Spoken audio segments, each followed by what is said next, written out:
झारखंड में ठंड की खबरें फिर तेज। 2 दिन की राहत के बाद 23 नवंबर से सर्दी अपनी असली रफ्तार पकड़ने वाली है। आसमान साफ रहेगा, कोहरा बढ़ेगा और तापमान तेजी से नीचे गिरेगा। कौन सा जिला सबसे ज्यादा ठंडा और आने वाले दिनों में आपको किस तरह तैयार रहना चाहिए, सब बताएंगे इस रिपोर्ट में। बने रहिए हमारे साथ। नमस्कार, आप देख रहे हैं JHRDX। मैं हूं गौरव।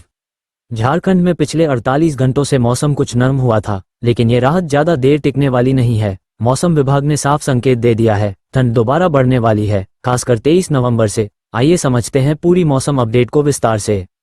पिछले 2 दिनों का मौसम, क्यों मिली राहत। पिछले 2 दिनों में झारखंड के ज्यादातर जिलों में न्यूनतम तापमान में हल्की बढ़ोतरी देखी गई। इसका कारण था उत्तरी हवाओं की गति में कमी और दिन के समय धूप का निकलना। रांची, बोकारो, धनबाद और जमशेदपुर में दिन का तापमान सामान्य से थोड़ा ऊपर रहा, जिसकी वजह से लोगों ने सुबह शाम की ठिठुरन से थोड़ी राहत महसूस की। लेकिन मौसम विभाग का कहना है कि यह राहत अस्थायी थी और यह बदलाव सिर्फ कुछ दिनों के लिए था। 23 नवंबर से फिर बढ़ेगी सर्दी। क्या होगा बदलाव। 23 नवंबर से उत्तरी हवाएं एक बार फिर झारखंड की तरफ तेज रफ्तार में आने वाली हैं। इन हवाओं के चलते रात के तापमान में सीधी गिरावट दर्ज की जाएगी। न्यूनतम तापमान 2 से 4 डिग्री तक नीचे जा सकता है।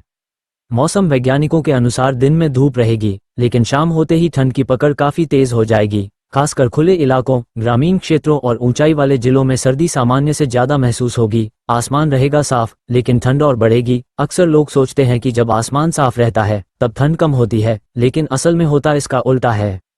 साफ आसमान में बादल नहीं होते, जिससे रात के समय धरती की गर्मी सीधे बाहर निकल जाती है। इसी वजह से 23 तारीख से झारखंड में ठंड और तेज महसूस होगी। कोहरे में भी हल्की बढ़ोतरी होगी, खासकर सुबह के समय विजिबिलिटी कम रहेगी। सबसे ठंडा रहा गुमला। क्या अगले दिनों में भी रहेगा टॉप पर। गुमला इस सीजन में लगातार राज्य का सबसे ठंडा जिला बना हुआ है।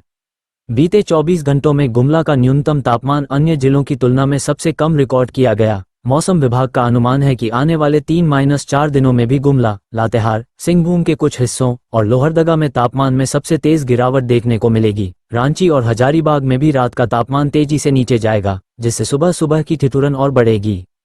कोहरे की वापसी, सुबह की यात्राओं पर असर। 23 से 26 नवंबर के बीच हल्का से मध्यम कोहरा देखने को मिल सकता है। खासकर नेशनल हाईवे पर सुबह 6 से 9 बजे के बीच वाहन चलाना मुश्किल हो सकता है। ड्राइवरों को लो बीम का इस्तेमाल करने, स्पीड कम रखने और वाहन दूरी बनाकर चलाने की सलाह दी गई है।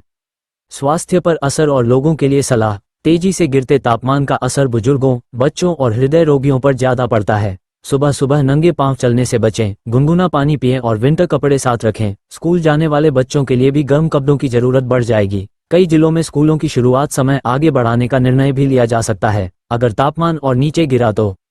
पुष्पिन, तो कुल मिलाकर झारखंड में ठंड अब असली रूप दिखाने वाली है। 2 दिन की राहत के बाद 23 नवंबर से सर्दी जोर पकड़ लेगी। आप अपने इलाके का तापमान और मौसम अपडेट लगातार जानने के लिए हमारे चैनल से जुड़े रहें। अगर वीडियो पसंद आया हो तो लाइक करें, शेयर करें और चैनल को सब्सक्राइब करें। मिलते हैं अगली रिपोर्ट में। धन्यवाद।